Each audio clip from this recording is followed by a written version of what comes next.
কি ব্যাপার, এখানে হাঁদার মতন বসে আছিস কেন? বৌমা কি এখনো কোনো খাবার আনেনি? আনতে গেছে, এই নিয়ে চলে এলো বলে। তুমি ও নিয়ে চিন্তা করো না, ও ঠিক নিয়ে চলে আসবে। ঠিক নিয়ে চলে আসবে বললে তো হবে না, সবকিছু তো একটা সময় আছে। তোকে এরপর কাজে বের হতে হবে, এত দেরি কিসে সবকিছুতে? এই যে খাবার নিয়ে চলে এসেছি, এই নাও, খেয়ে নাও। কত দেরি হয় খাবার আনতে? তুমি কি জানো না খাবার পর আমার ছেলে কাজে বের হবে? মা ছাড়ো না, আমার এমন কিছু দেরি হয়ে যাবে না। খেয়ে দিয়ে তাড়াতাড়ি গেলে ঠিক সময় মতো পৌঁছাতে পারবো। না, এ সব সময় ছেড়ে দিলে হবে না, এবার মুখোমুখি কথা বলতে হবে। সবকিছুরই একটা সীমা আছে। তোর বউ যদি ভাবে নিজের ইচ্ছা মতন সবকিছু করে বেড়াবে, সেটা কিন্তু হবে না। নিজের ইচ্ছা মতন কিছুই তো করে বেড়াইনি মা। তুমি একদম চুপ করো। আমার ছেলেকে সময় মতন খেতে দেবে। যদি সময় মতন খেতে না দাও, তাহলে এর পরের দিন তোমাকে আমি দেখে নেব। চুপ করো তো তোমরা। এখন তোমরা কথা বলছো বলে আমার বেশি দেরি হয়ে যাচ্ছে। আমাকে তাড়াতাড়ি খেতে দিয়ে দাও তো।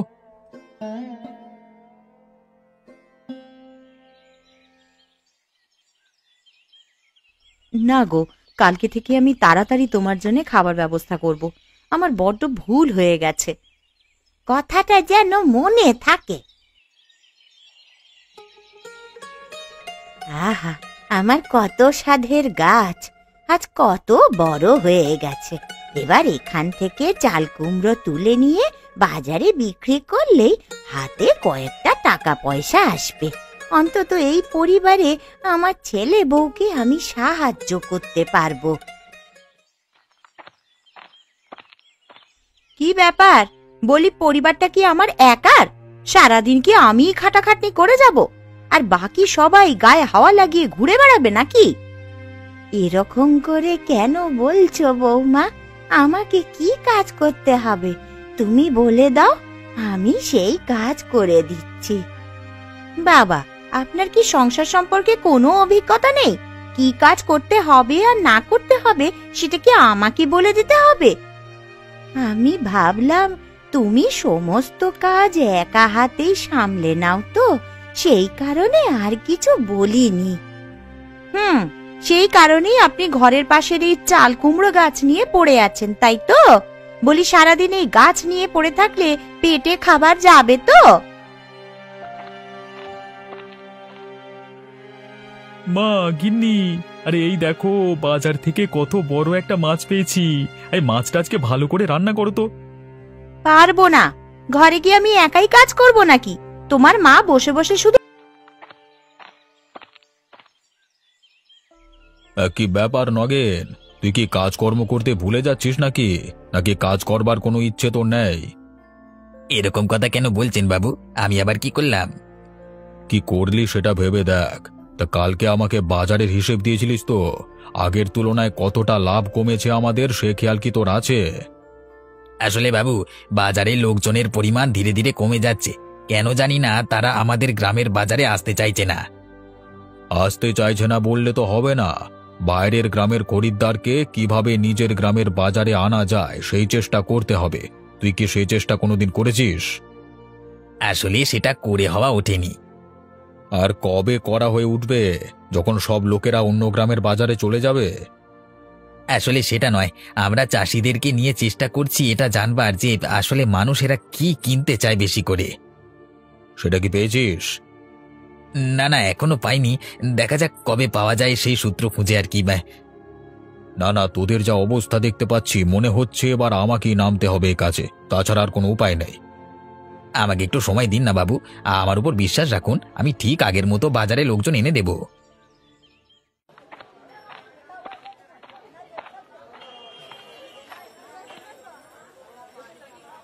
আরে গোপালদা, কি ব্যাপার? আজকে দেখছি দোকানের অনেক সবজি বিক্রি হয়নি। খদ্দের কোথায় ভাই? আগের তুলনায় বাজারের খরিদ্দার অনেক কমে গেছে, তাই জন্যই তো এই অবস্থা। সে কি কথা? তাহলে তো তোমাদের খুব লস হয়ে যাচ্ছে বলতে হবে।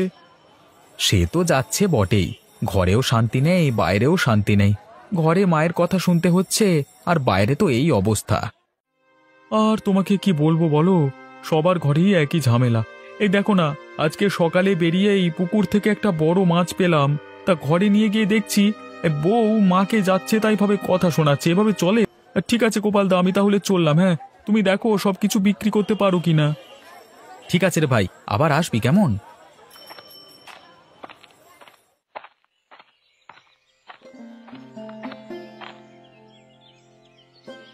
কি গো, তোমাদের কি খবর? রান্না বান্না কি এখনো চাপাওনি নাকি তোমরা? একটা কথা বলো তো, এই যে ঘরের পাশে এত বড় চাল কুমড়ো গাছটা বাড়ির চাল পর্যন্ত উঠে গেছে, তো এই গাছটাকে রেখে লাভ কি? লাভ ক্ষতি তো আমি বলতে পারবো না, তা মা একটা গাছ প্রতিপালন করে বড় করছে, সেটাতে তো আমি আর বাধা দিতে পারি না। শোনো, তোমাকে একটা কথা বলে দিই, তোমার মা যদি ভাবে আমাকে এই বাড়ির চাকর করে এনেছে, তাহলে কিন্তু খুব ভুল ভাবছে।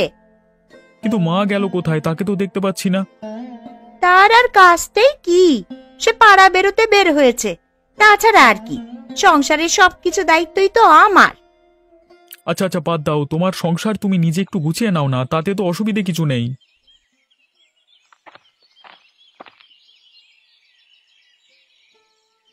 কখন এলি বাবা?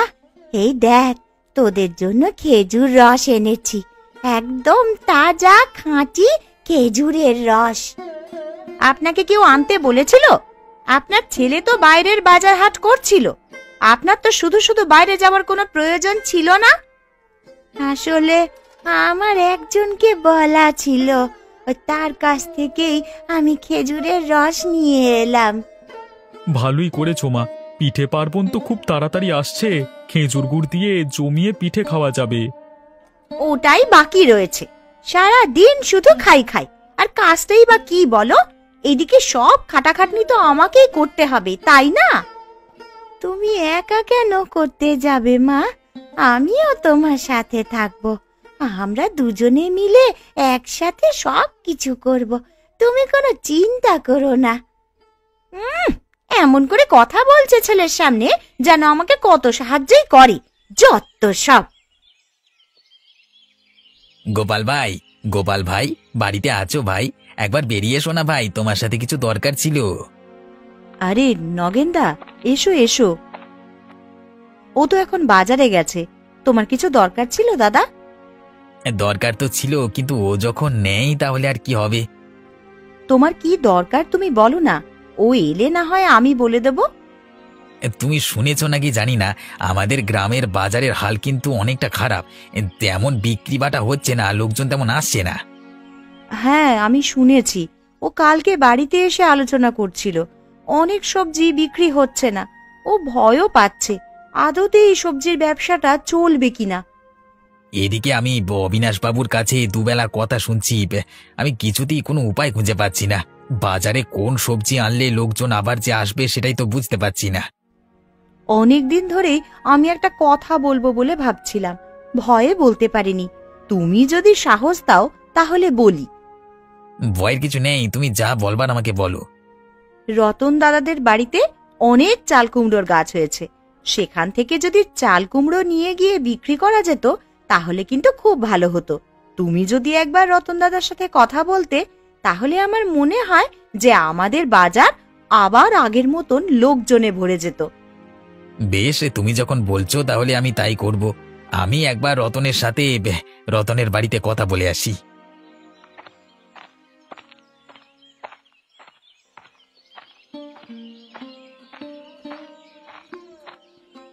আরে নগেন ভাই, এসো এসো। তা হঠাৎ আমাদের বাড়িতে কিছু দরকার ছিল নাকি?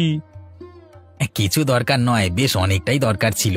আমি গোপালদার বইয়ের পরামর্শে তোমার কাছে এলাম আর কি। তার মানে লতা বৌদি এখানে পাঠালো? তা কি ব্যাপার? ভাই, আমাদের বাজারে লোক সংখ্যা অনেক কমে গেছে। এদিকে অবিনাশবাবু লাভের অঙ্কের মুখ দেখতে পাচ্ছেন না বলে একটু রেগে আছেন, তাই লতা বৌদির পরামর্শে আমি ভাবছিলাম যে তোমাদের ঘরের এই চাল কুমড়ো যদি কিছু বাজারে ওঠানো যেত তাহলে অন্তত খুব ভালো হতো। দাঁড়াও দাঁড়াও, আমার মাকে ডাকি। মা, ও মা, একবার বাইরে এসো না। হ্যাঁ বাবা, বল কি বলবি? এবার নগেন বলছিল তোমার চাল কুমড়ো গাছের কিছু চাল কুমড়ো নিয়ে গিয়ে বাজারে বিক্রি করবে। করুক না, আমার কোনো অসুবিধা নেই। তোমাদের যা ইচ্ছা তাই করো। আমি তো চাল কুমড়োগুলো নিয়ে আর কোথাও চলে যাব না। এগুলো আমাকে কোনো না কোনো সময় বিক্রি তো করতেই হতো। তাই তোমার যখন ইচ্ছা, যতগুলো ইচ্ছা নিয়ে যেও, আমার কোনো অসুবিধা নেই। বেশ বেশ, তাহলে তো হয়েই গেল। আমার সত্যি খুব আনন্দ হচ্ছে। এবার ভালোই ভালোই যদি আমাদের বাজারে লোকজন চলে আসে তাহলে তার থেকে ভালো ব্যাপার আর কিছু হবে না। করাচ্ছে চাল কুমড়ো বাজারে বিক্রি। আর এই গোপালদার বউকেও আমি বলছি, ঘরে একবার অশান্তি না লাগালে হবে না মনে হচ্ছে। সবাইকে দেখে নেব।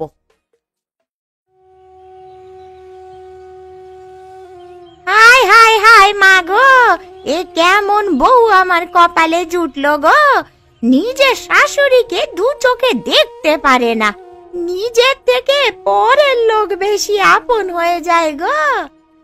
আরে কি হলো মা, তুমি এইভাবে কান্নাকাটি করছো কেন? কি হয়েছেটা কি?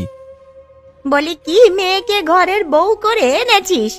আমাকে তো দু চোখে দেখতেই পারে না রে। আমি যাই করি তাতেই তো দোষ হয়ে যায়।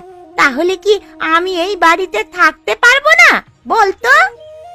আরে কি হয়েছে তুমি আমাকে খুলে বলবে তো? তারপর আমি না হয় কিছু একটা ব্যবস্থা করব। কি আর বলবো বাবা, তোর বউ ওই নগেনকে রতনের ঘরে যেতে বলেছে। নাকি রতনের মা ভালো চাল কুমড়ো উৎপন্ন করে, তা সেখান থেকে কিনতে। বলি আমি কি লোকের কাছে হে ওর পাত্র রয়ে যাব? তা বলেছে তো কি হয়েছে? তুমি তো ঘরের পাশে কোনো সবজি উৎপন্ন করনি। তোমাকে তো অনেকদিন বলেছিলাম, তুমি কি আমার কথা শুনেছিলে? তুই আমাকে এখন কথা শোনাতে শুরু করেছিস বাবা? আমার কপালে কি সারা জীবন কথা শোনাই আছে? তুমি ভুল করছো মা, আমি তোমার ভালোর জন্যই কথাটা বলেছি। সব সময় বউয়ের দোষ ধরলে হয় না, সবকিছুর একটা সীমা থাকা দরকার। বাবা বাবা বাহ বাহ, এখন মায়ের থেকে বউ আপন হয়ে গেল। এ দুঃখ আমি রাখবো কোথায়? হ্যাঁ, আমার কপালে শেষ পর্যন্ত এই রকমই ছিল। শুধু শুধু নাকে কেঁদো না মা, তোমার নাকে কান্না আমার একদম ভালো লাগে না। সবকিছুর একটা সীমা থাকা দরকার। এই যে বাবু, গোপাল এসেছে এখানে। যা বলবার আপনি বলুন। হ্যাঁ গোপাল, তোমাকে যেটা বলবার, আশা করছি নগেন তোমাকে ইতিমধ্যে জানিয়েছে যে বাজারে চাল কুমড়ো তুলতে হবে রতনের বাড়ি থেকে নিয়ে। হ্যাঁ বাবু, আমাকে জানিয়েছে। আমি আজকেই রতনের বাড়ি থেকে কিছু চাল কুমড়ো নিয়ে বাজারে বিক্রি করতে যাচ্ছি। দেখি লোকজন কি বলে। গোপাল, তোমাকে বলি ভাই, বাজারে যদি লোকজন আনতে না পারো তাহলে কিন্তু বাজার ধ্বংস হয়ে যাবে। তাতে তোমার আমার সকলের ক্ষতি। তুমি একটু দেখে শুনে সমস্ত কিছু ব্যবস্থা করে নাও গোপাল। হ্যাঁ বাবু, আপনি কোনো চিন্তা করবেন না, আমি সমস্ত কিছুর ব্যবস্থা করে নেব। দিনকাল খুবই খারাপ। বাকি বাজারে যদি লোকজন চলে যায় তাদেরকে নিয়ে আসা অনেক কষ্ট হয়ে যাবে। আমি একসময় অনেক কষ্ট করে এই বাজার স্থাপন করেছিলাম। আপনি নিশ্চিন্তে থাকুন বাবু, আমি এক্ষুনি রতনের বাড়ি গিয়ে চাল কুমড়ো নিয়ে চলে আসছি বাজারের দিকে। ঠিক আছে, যাও, তোমাকে আমি আর আটকাবো না। কোথায় গেলে মনি? একবার বাইরে এসো তো, তোমার বদনখানা একটু দেখি।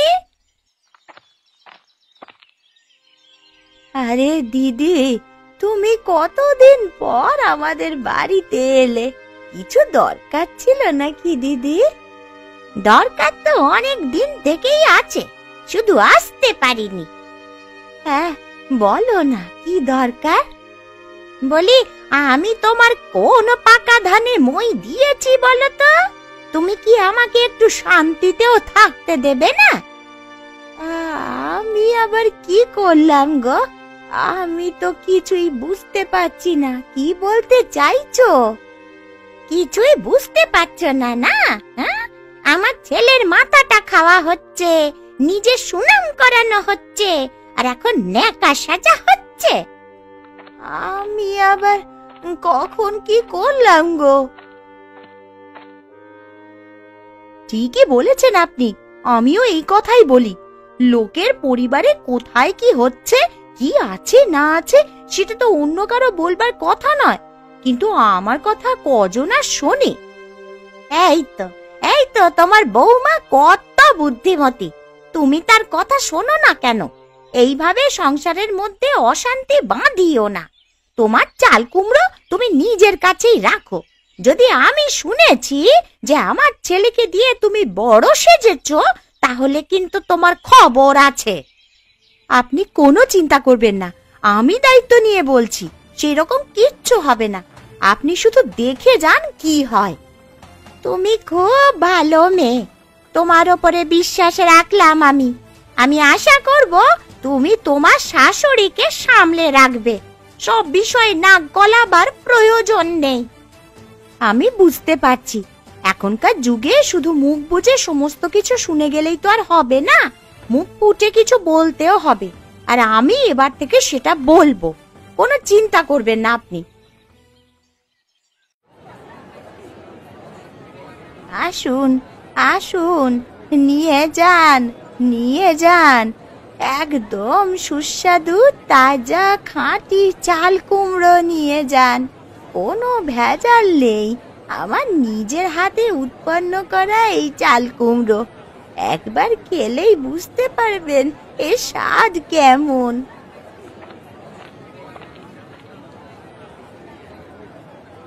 আরে বুড়িমা, তুমি নিজেই চাল কুমড়ো বিক্রি করতে বসে পড়েছো দেখছি। আমরা তো তোমার বাড়ি গিয়েছিলাম। আমি আর কোনো উপায় পাইনি বাবা, তোমাদের অপমানিত হতে হবে বলে আমি নিজেই চাল কুমড়ো নিয়ে চলে এসেছি বাজারে। তুমি ভুল কথা বলনি। তোমার ছেলের বইয়ের যা চ্যাটাং চ্যাটাং কথা, সকালবেলাতে আমাদের কান একেবারে ঝালাপালা করে দিল। তাহলে আমি আর বলছি কি বলো, সেই কারণেই তো আমি চাল কুমড়োগুলো বাজারে নিয়ে আসতে বাধ্য হলাম। আমি বুঝতে পারছি। তা এদিকের কি অবস্থা বুঝছেন? সবকিছু ঠিকঠাক আছে তো? লোকজন আসছে? লোকজন আসছে তো বটেই, আর সকাল থেকে বসে আমার অনেক চাল কুমড়ো আজকে বিক্রি হয়ে গেল। বাহ, এ তো দারুণ কথা। তাহলে বলতে হবে বাজারে লোকেরা এই চাল কুমড়ো পাচ্ছিল না বলেই ধীরে ধীরে এখান থেকে সরে যাচ্ছিল। তোমাদের বাজারে কেউই তো বিক্রি করে না দেখছি চাল কুমড়ো, এই আমি যা নিয়ে এলাম। ঠিক আছে বুড়িমা, তুমি বিক্রি করো। হ্যাঁ, আমি পরে আবার তোমার সাথে কথা বলবো। আমি ওদিকে বাজার নিয়ে বসি। আর নগেনদা, তুমি বাবুকে জানিয়ে দিও বাজারে চাল কুমড়োর চাহিদা অনেক বেশি, তিনি যাতে কিছু একটা ব্যবস্থা করেন। বলো রতন, কি বলবে? আমি এতদিন আপনাকে কিছুই বলিনি বাবু, কিন্তু ঘরে আমার মায়ের উপর খুব অত্যাচার করছে আমার বউ। আপনি যদি কিছু একটা ব্যবস্থা করতেন। সে কি, কেন? তোমার বউ আবার অত্যাচার করছে কেন? কি হয়েছে কি? আর বলবেন না, আমার মায়ের দোষ হলো আমার মা নিজের চেষ্টায় একটা চাল কুমড়োর বাগান তৈরি করেছে আমার ঘরের পাশে। তার উপর আবার নগেনদা আর গোপাল আপনার কথা মতো আমাদের বাড়িতে গিয়ে চাল কুমড়ো নিতে গেছিল, তাই নিয়ে। তাই নাকি? একজন ভালো কাজ করছে বলে তারা এইভাবে পেছনে লেগেছে। দাঁড়াও, বেটাদের দেখাচ্ছি মজা। কিন্তু ওরা যদি অস্বীকার করে তাহলে কি হবে? ওরা অস্বীকার করে বাঁচতে পারবে না। আমি আছি, কোনো চিন্তা করো না। রতন, তোমার মা আর বউকে কালকে এখানে আসতে বলবে। গোপালের বউ আর মাকে এখানে আসবার জন্য আমি নগেনকে দিয়ে বলে পাঠাচ্ছি। আচ্ছা কালাবুড়ি, তুমি একটা কথা বলো তো, তুমি কি আজীবন একই রয়ে গেলে? লোকের দেখে হিংসে করা তোমার কি এখনো থামবে না? কই তোমার ছেলে গোপাল তো এরকম নয়। আমি আবার কাকে দেখে হিংসা করলাম? আপনি কি বলছেন বাবু? আমি তো কিছুই বুঝতে পারছি না। মণিবুড়ি নিজের চেষ্টায় নিজে চাল কুমড়ো উৎপন্ন করেছে। সেই চাল কুমড়ো আমার কথায় তোমার ছেলে গোপাল ওদের বাড়ি থেকে আনতে গেছিল। শুনলাম নাকি তুমি আর রতনের বউ মিলে রতনের মাকে খুব চাপ দিয়েছিলে। আমি সেই রকম তো কিছুই করিনি। আপনি মিথ্যা কথা বলছেন মা, আপনি গিয়েছিলেন ওদের বাড়ি। একদম চুপ করে থাকবে তুমি, বলে দিলাম। তুমি আমাকে ফাঁসাতে চাইছো? ঝগড়া ঝামেলা বাদ দাও। শোনো, তোমাদের একটা দায়িত্ব আছে আজ থেকে। আজকের পর থেকে রতনের বউ নীলিমা আর তুমি দুজনে মিলে আমার 1 বিঘা জমিতে চাল কুমড়োর চাষ করবে। কিন্তু আমরা কি করে পারবো বাবু? ঝগড়া করতে পারো, পেছনে লাগতে পারো মানুষের, তা কাজের কাজ করতে পারবে না, এটা কখনো হতে পারে? আপনি ঠিক বলেছেন বাবু। ওরা যদি এ কাজ না করে তাহলে আমি ওকে ঘর থেকে তাড়াবো। আরে না না, তাড়াতে হবে না কাউকে। ওরা না করে যাবে কোথায়? দরকার হলে আমি গোপালের মাকে দিয়ে এরপর বাজারে চাল কুমড়ো বিক্রি করতে বসাবো। না যদি শুনি ওদের মুখে, তাহলে ওদের খবর আছে। হ্যাঁ।